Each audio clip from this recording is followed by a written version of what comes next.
শুরুতে নজর রাখবো একটু গত সপ্তাহের দিকে, কারণ গত সপ্তাহে আমরা একটা খবর দেখিয়েছিলাম। আমরা খবর দেখাই আপনাদের সমস্যা সমাধানের জন্য।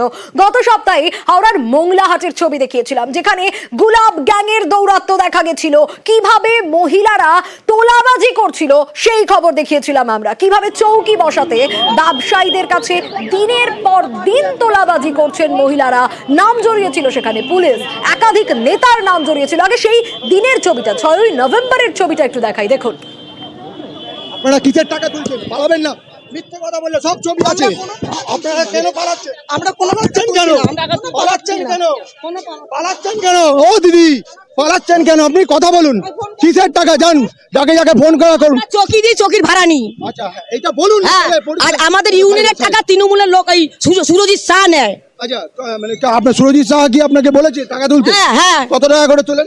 আমরা যেরকম টাকা তুলি, আমরা সুরজিৎ শাহকে টাকা দিই। আমরা কত করে দেন? আমরা প্রতি সপ্তাহে মাসে আমরা 20,000 টাকা দিই, পুলিশকে দিই, তারপরে দাদা ভাইদের সবাইকে টাকা দিই। আপনারা কত করে পান দিদি? আমরা যা পাই যা সবাইকে দিতে দিতে আমরা শেষ হয়।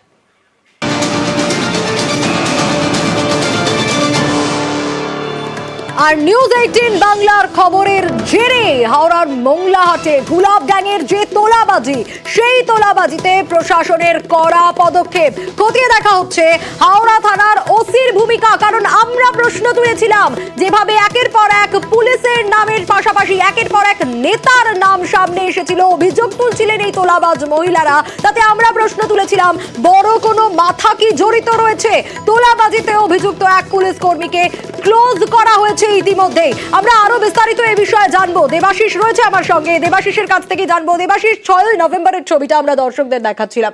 একের পর এক সেই তোলাবাজ মহিলাদের অভিযোগ আমরা দেখেছি এবং আমরা প্রশ্ন তুলেছিলাম যে এর পেছনে কি কোনো বড় মাথা রয়েছে? কে চোখ খুঁড়তে কে উঠে বেরিয়ে আসবে? এবং সেই জায়গায় নিউজ 18 বাংলার খবরের জেরেই কিন্তু প্রশাসনের তৎপরতা এবং সেই ছবিটা সামনে এলো। দেখো, একেবারে আমরা যখন প্রথম দিন খবর দেখেছিলাম, তার পরের দিনই কিন্তু কেউ উঠে বেরিয়ে এসেছিল, অর্থাৎ একাধিক তৃণমূল নেতার নাম যে গুলাব গ্যাংয়ের তরফ থেকে বলা হয়েছিল, সেই তাদের একদম প্রমাণ দিয়ে তাদের অডিও রেকর্ড। এবং তখনই আমরা ভেবেছিলাম হয়তো এই কেউটে সরে গেলে হয়তো অ্যানাকোন্ডাও বেরোতে পারে, এবং তার কিছুটা অংশ হয়তো কিছুটা সত্যি প্রমাণ হলো। তার কারণ যে মহিলারা যে অভিযোগ করেছিল নেতাদের পাশাপাশি পুলিশকেও টাকা দিতে হয়, সেইটাই কিন্তু আলটিমেটলি প্রমাণ হলো। যে ক্ষেত্রে প্রমাণ এই জায়গায় হলো, পুলিশ তদন্ত শুরু করলো।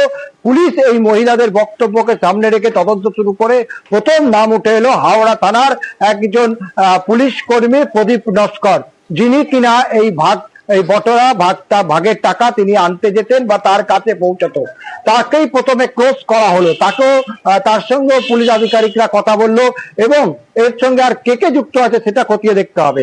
তবে হাওড়া থানার ওসির বিরুদ্ধেও কিন্তু অভিযোগটা একেবারে নস্যাৎ করলো না পুলিশ। তার বিরুদ্ধে তদন্ত শুরু করার প্রক্রিয়া শুরু করলো, এবং তার ভূমিকা কিন্তু নজরে এলো। তার ভূমিকা পরীক্ষা করে দেখা হচ্ছে। কারণ একজন নিচুতলার কর্মী, তিনি বকরার টাকা নিচ্ছেন, তোলাবাজি বকরার টাকা নিচ্ছেন, আর অতি কিছু জানে না, এই তথ্য মানতে চাইছে না উচ্চতর আধিকারিকরা হাওড়া সিটি পুলিশের। ফলে তার ভূমিকাও কিন্তু খতিয়ে দেখা হচ্ছে।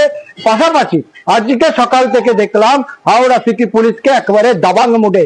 সেখানে যারা বেআইনি ভাবে এই ঠিক সকাল 9টার পরে এই গুলাব গ্যাংয়ের তৈরি করে দেওয়া জায়গা, রাস্তা হোক, হাসপাতালের গেট হোক, কলেজ গেট হোক, সেইখানে যে জায়গায় বিক্রি করা হতো, সেই জায়গায় ব্যবসায়ীদের হুঁশিয়ারি দেওয়া হলো 9টার পর এলাকা ফাঁকা করে দিতে হবে। এবং হুঁশিয়ারি আরো একটি, তা হলো কোনো গুন্ডা ট্যাক্স দেওয়া যাবে না। তা আজকে ঘোষণা করলেন মাইকে এসিপি সেন্টার তথাগত পান্ডে। সোনিয়া, একদমই দেবাশিস, তুমি ঠিক যে কথা বলছিলে সেই ছবিটাও দর্শকদের দেখাবো। তোলাবাজি রুখতে মোংলাহাটের ছবিটা একেবারে বদলে গেছে।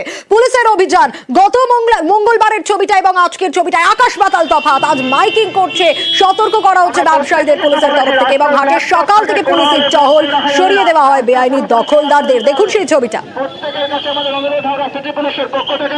হাওড়া ট্রাফিক গার্ডের পক্ষ থেকে, হাওড়া থানার পক্ষ থেকে আমরা বারবার আপনাদেরকে প্রচার করে বলেছি যে রাস্তার ব্লকটা ব্ল্যাক টপটা কোনোভাবেই ব্লক করে রাখা যাবে। প্রত্যেককে আমরা বারবার বলছি হাওড়া সিটি পুলিশের পক্ষ থেকে রাস্তার ব্ল্যাক টপটাকে পুরোপুরি ছেড়ে দিতে হবে। রাস্তার কালো পিচের অংশের উপরে আপনাদের দোকানের কোনো জিনিসপত্র রাখবেন না। আমরা প্রত্যেককে অনুরোধ করছি হাওড়া সিটি পুলিশের পক্ষ থেকে কোন রকম ভাবে কোনো জুলুমবাজি, কোনো চাঁদা, এখানে কোনো গুন্ডা ট্যাগ যদি দেন, আপনার গুন্ডাকে তো ধরবো, আপনাকেও ধরবো। ওই এদিক ওদিক থেকে টাকা পয়সা দিয়ে এখানে ওখানে বসে যাবেন, সেটাও হবে না। ওটা করলে আপনাকেও ধরবো, তাকেও ধরবো। আর পুলিশের এই ভূমিকাকে কিভাবে দেখছেন বিক্রেতারা, দেখুন। এটা তো ভালোই হ্যাঁ কি টাকা জবরদস্তি যে নিতে আসবে দিতে মানা করেছে, তো ভালোই তো।